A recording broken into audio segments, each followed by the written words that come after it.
Hello friend, જય શ્રી કૃષ્ણ. સ્વાગત છે તમને બધાને મારી ચેનલ આશા કિચનમાં.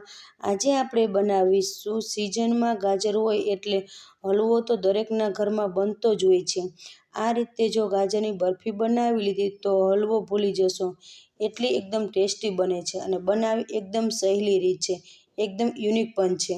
ગાજર ન તો બાફવા કે ન ચોપરમાં ચોપ કરવા કે ન કોઈ પણ વધારાની ઝંઝટ વગર આ બરફી 10 થી 15 મિનિટમાં બનીને તૈયાર થઈ જાય છે. તો આ બરફી બનાવીને તૈયાર થઈ જશે. તો ચાલો બનાવીએ ગાજરની બરફી. તેને માટે મેં ગાજર લઈ લીધા છે, 250 ગ્રામ જેટલા ગાજર લીધા. જે લાલ ગાજર આવે છે માર્કેટમાં તે ગાજર લીધા છે. આ ગાજર છે વધારે મીઠા હોય છે. આગળનો ભાગ અને પાછળનો ભાગ છે તે આપણે હટાવી લેશું. હવે તેને આપણે છે તે છાલ હટાવી લેવાની છે. તેવી જ રીતે છે તેમ બધા ગાજરની છાલ હટાવી લીધી છે. હવે એક આપણે મોટું વાસણ લેશું, તેમાં ખમણી લીધી છે. જે નાના ઓલવાળી ખમણી આવે છે તે ખમણી લેવાની છે. આદુ ખમણવાની ખમણી આવે છે તેનાથી આપણે છે તે ગાજર છે તે ખમણી લેશું. આવી રીતે ઝીણા ખમણમાંથી આપણે ખમણશું ગાજર તો આપણી બરફી છે એકદમ જલ્દીથી બનીને તૈયાર થઈ જશે. અને જો આવી રીતે છે તે ખમણ આપણે રાખવાનું છે, ઝીણું એવું તમને બતાવી દઉં. જો આવું ખમણ છે તે આપણે રાખવાનું છે. તેવી જ રીતે હું છે બધા ગાજરનું ખમણ છે તે તૈયાર કરી લઉં છું. અને એકવાર તમે જો આ બરફી બનાવી લેશો તો ગાજરનો હલવો ક્યારેય નહીં બનાવો ને વારંવાર તમે બરફી જ બનાવવાનું પસંદ કરશો. તેટલી ટેસ્ટી બરફી બનીને તૈયાર થઈ જાય છે. જો બધું ગાજરને મેં ખમણીને આવી રીતે ખમણ બનાવી લીધું છે. હવે તેને સાઈડ પર રાખી દઈએ. હવે ગેસ ચાલુ કરશું, એક પેન લઈ લેવાનું છે. હવે તેમાં 2 ચમચી જેટલું છે તે ઘી લેશું. હવે ઘીને છે તે સરસ રીતે આપણે ગરમ કરી લેવાનું છે.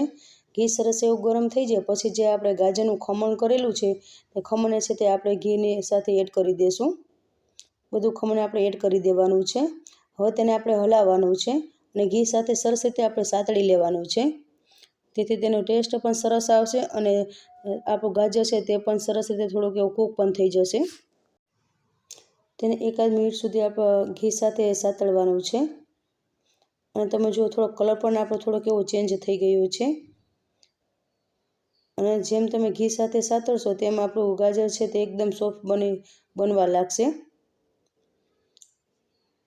અને ફ્રેન્ડ્સ, તમે એકવાર તો તમારે જરૂરથી આ મીઠાઈ છે તે બનાવજો. એકદમ સરસ એવી ટેસ્ટી બનીને તૈયાર થઈ છે બરફી. ઘી સાથે સરસ રીતે થોડુંક એવું સતળાઈ ગયું છે. હવે તેમાં આપણે ખાંડ એડ કરીશું. ખાંડ તમારા ટેસ્ટ મુજબ તમે ખાંડ વધુ ઓછી એડ કરી શકો છો. મેં છે તે 4 ચમચી જેટલી ખાંડ એડ કરી છે. તમે જોઈએ તે પ્રમાણે તમે ખાંડ એડ કરી શકો છો. હવે ખાંડ એડ કરીને આપણે તેને છે 1 મિનિટ સુધી તેને આપણે હલાવીશું. અને ખાંડ છે તે સરસ રીતે મેલ્ટ થઈ જશે એટલે કે ઓગળી જશે ત્યાં સુધી આપણે તેને હલાવતું રહેવાનું છે. અને તમે જુઓ ખાંડ પણ થોડીક એવી આપણે ઓગળવા લાગી છે અને મિશ્રણ છે તે થોડુંક એવું આપણે ઢીલું પણ થવા લાગ્યું છે. હવે તેને થોડીક વાર માટે આપણે હલાવશું એટલે મિશ્રણ થોડુંક એવું ઘાટું પણ થઈ જશે. જો થોડુંક એવું આપણે ઘાટું થવા લાગ્યું છે, જે પાણી આપણે ખાંડનું થયું થોડુંક બળી ગયું છે. હવે તેમાં આપણે દૂધ એડ કરીશું. 1 કપ જેટલું દૂધ એડ કરવાનું છે. ગાજરમાં ડૂબે તેટલું આપણે દૂધ એડ કરવાનું છે. ચાલો દૂધ વધારે એડ કરીશું એટલે દૂધ સરસ એવું બળશે. આ મિશ્રણ ઘાટું કરવા માટે આપણે એમાં એક મેઇન ઇન્ગ્રીડિયન્ટ ઉમેરીશું. તેનાથી પરફેક્ટ સેટ પણ થઈ જશે અને એકદમ હેલ્ધી પણ બનશે અને એકદમ ક્રીમી પણ બનશે. અહીં તેના માટે એક મિક્સર જાર લીધું છે. એમાં 1 વાટકી જેટલી બદામ લીધી છે, 1 વાટકી જેટલા છે તે કાજુ લીધા છે. હવે તેને આપણે ઢાંકણ ઢાંકી દઈશું અને તેનો પાવડર બનાવી લેશું. જો સરસ એવો પાવડર બની ગયો છે. હવે તેને છે તે આપણે એક બાઉલમાં છે તે લઈ લેશું.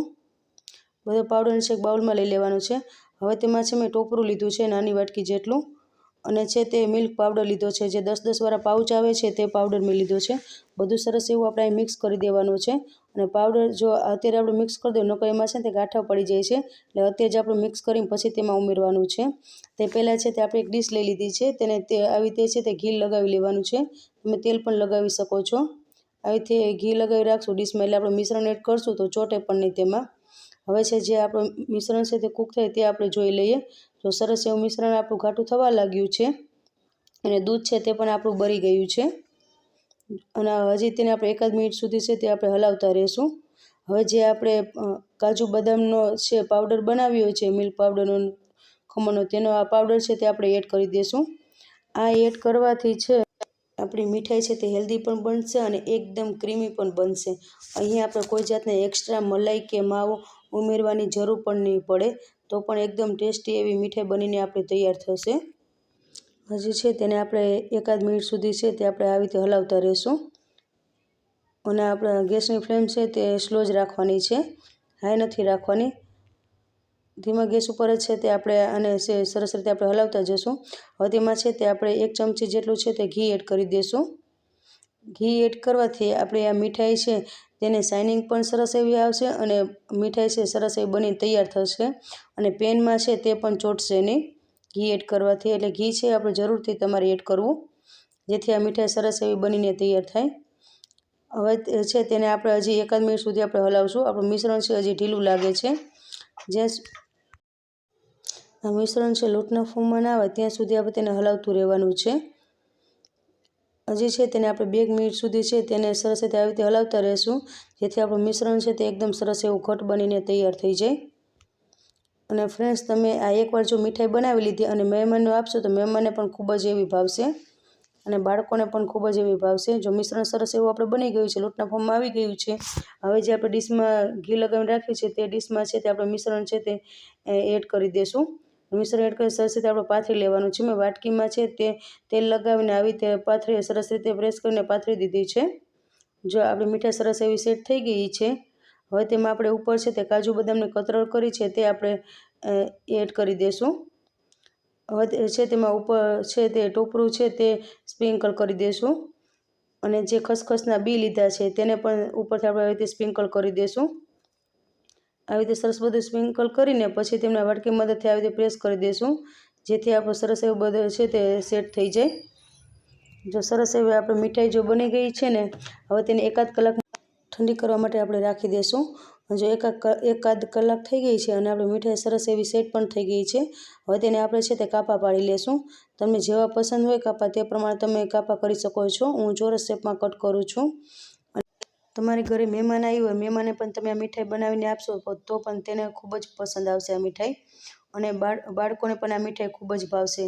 નાનાથી માંડી મોટાને બધાને જ આ મીઠાઈ પસંદ આવશે. જો તમે એકવાર બનાવી લેશો તો તમે વારંવાર આ મીઠાઈ બનાવવાનું પસંદ કરશો અને બનાવવામાં પણ વાર લાગતી નથી. કોઈ જાતની પણ ઝંઝટ વગર આ મીઠાઈ બની તૈયાર થઈ જાય છે. તો તૈયાર છે આપણે ગાજરની બરફી.